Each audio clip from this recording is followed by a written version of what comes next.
Hi guys, my name is Trinity, and if you are here, you must be here to talk about books because that's why I'm here, to talk about books. And today I am going to be doing a year in review video. My friend Dom did this video, and I will leave the link to his video down below.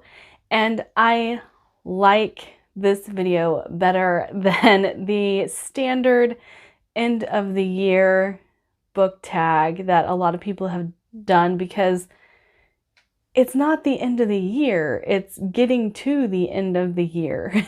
And so I like this and these questions a lot better.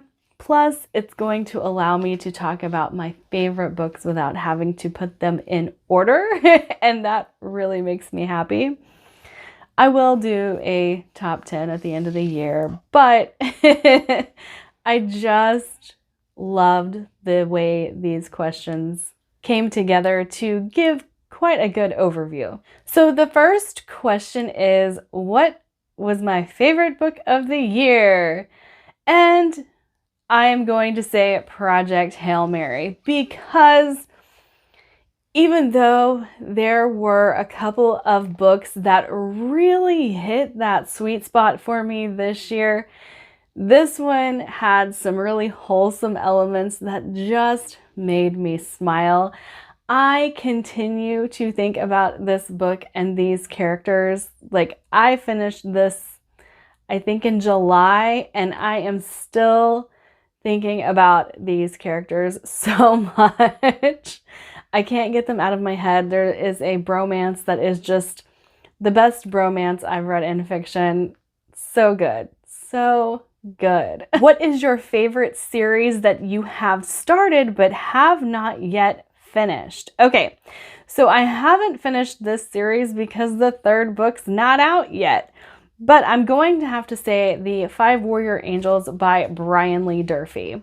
I have to say this because the second book, The Blackest Heart, blew me away. I absolutely loved it. I don't know if you guys saw my freakouts on Twitter or if you guys saw my freakouts via Discord, but I have fallen in love with the Five Warrior Angels trilogy, and I am very, very eagerly awaiting that third book.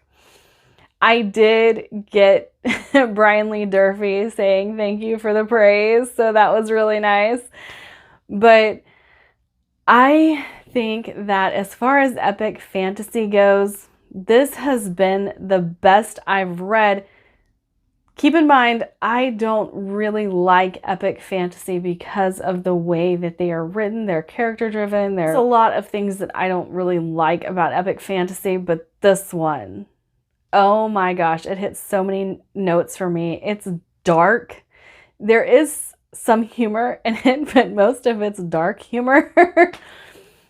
And I just love it so much. Highly recommend if you like dark fantasy, because it's so good. It's so good. My favorite series that I started and finished this year, I'm going to have to say The Faithful and the Fallen by John Gwynne. There were a couple of series that I considered putting here, but the combination of ruin and wrath in this series is what makes me say that this is probably my favorite series that I've finished this year. The Faithful and the Fallen by John Gwynne is so good. It's heartbreaking. It takes so many well-known fantasy tropes and turns them on their head. There are things that I didn't see coming. There are characters that you can really fall in love with. There's an animal companion that is amazing. But I started and finished The Faithful and the Fallen this year and just adored it. It was so good. There were moments where I was like, why did we do this? But, and I will say that those moments happened in Valor. I liked Malice. Valor was okay, but Ruin and Wrath put this in the top 10 series I've ever read because they were just so fantastic. Favorite new author that I have discovered this year, that would be Zach Argyle. I have talked so much about how I love it when authors can combine plot and character in equal measure, and the character building aspects of the story don't stop the plot from happening. I loved Voice of War, and then I just finished Stones of Light, and it's even better. It is even better. And these characters, oh my gosh, he puts them through the ringer. But there is the introduction of parents in these books that I find so refreshing. Like, it's just not seen in fantasy. But he also has some familiar elements in his writing. And I'm not saying he copied anybody, because he did not. But there are things that feel familiar. Like, we know how these concepts work, but oh, it's so good. It is so good. And the story is so good. The plot is so good. It moves. But there is very good character development throughout it as well. And so definitely Zach Argyle.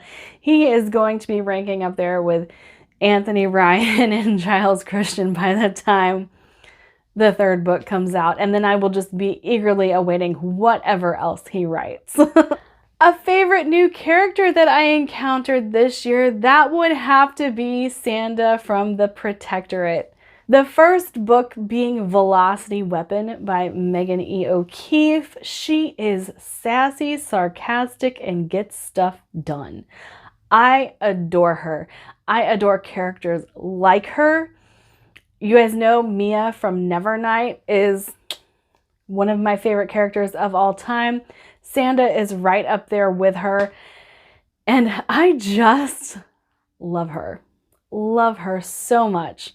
Okay, so this is where I said I get to put all of my favorites in here and still talk about them, even though I'm not ranking them. So the next question is, what is my favorite release of 2021? And that would be Empire of the Vampire by J. Kristoff. Again, I recently read this book, and I have to say I have been waiting my entire life to read a vampire novel like this one. I thought the emotional pull of this book was so good. I loved the characters. I loved the plot. It does get slow in places, and it has a first book syndrome at the very beginning of the book.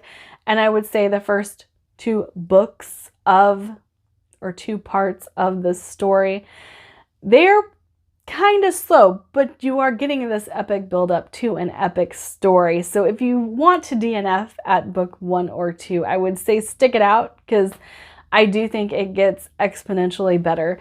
And I adored it. It's dark. It's just, it's so good. Like I said, it's the book I've been waiting my whole life to read. So I want to thank J. Kristoff for this. But yes, so wonderful. The next question is, what was my favorite reread of 2021? Well, guess what?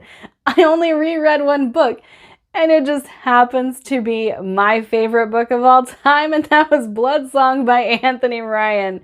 I really don't think I need to tell you guys how I feel about this book, because if you've been around for any amount of time, you know it's my favorite. You know I love it. You know I love everything about it. And like, it's the perfect book for me. So, Bloodsong. What book was my biggest surprise of the year? Well, let's just throw a random book at you guys, because I was not expecting to like this book as much as I did. it's not fantasy. It is a contemporary romance about fan fiction writer who falls in love with a guy that she writes fan fiction about. Oh, Lordy. Yeah, so I picked this up because for my Pop Sugar Challenge, I needed to pick a book that reminded me of someone. So I picked this book thinking of my Discord friends who also write fan fiction. And oh my gosh, it was so good. The elements of fan fiction culture that the author pulled into this book were perfectly done. Absolutely perfectly done. We have a main character who has body image issues. And so, like, there were just so many things that just hit home for me in this book. I gave it 5 stars, but it spoke to me in a way that books generally can't because of what I read, but I adored it so much. My biggest disappointment of the year, I have been saying for a while that The Shadow of the Gods is my biggest disappointment of the year, not because it was bad, but because I was expecting something very different. And John Gwynne was one of those authors that I could point to and say, character work and plot in equal measure, or at least like a 60-40 split, and that I don't mind. Fully character-driven novel. However, I do kind of have another one because of the hype that is surrounding this book currently. I feel the need to say I kind of hated this book, and that would be Mask of Mirrors. So I got an ARC for this book, and so I didn't know what to expect. But I think that if I had hit this hype train that has currently started happening for this book and got the book that I read as an ARC, oh, I'd be mad. I'd be real mad. And so it is now currently kind of my biggest disappointment because I'm sitting here going, I read a different book than you guys did. I had to have read a different book than you guys did because I hated that book. It was meandering. Nothing was focused. There were characters that I should have liked. These are the types of characters that I gravitate towards. But because everything was so convoluted and nothing was making sense for so long, by the end of the book, I didn't care. I really didn't care. And so I keep seeing everybody talking about it, and I'm like, okay. Like, if you like it, more power to you, but I did not. The last and final question is a book that you would recommend to anyone. So when I hear this, one thing that I try to keep in mind is something that is easy to read. Not necessarily something that I'm like, oh, it doesn't matter if you read sci-fi, fantasy, whatever. Like, I'm just wanting to pick a book that I loved that was easy to read. That would be The First Sister by Lyndon A. Lewis.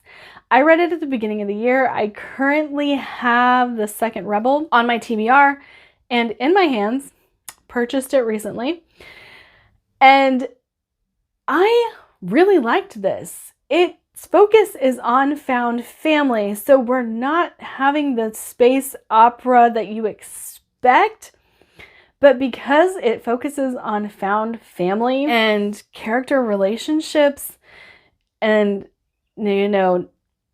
gender identity, I feel like it is such a good book for anybody to read. Anybody could like this book. It is sci-fi, it is a space opera, but I don't feel like that detracts from the things I just talked about. Like, I think that you get sucked in because of the found family that is there. All right, that is it for my video today. Like, subscribe, do all the fun things, and I'll see you guys in my next video. Bye.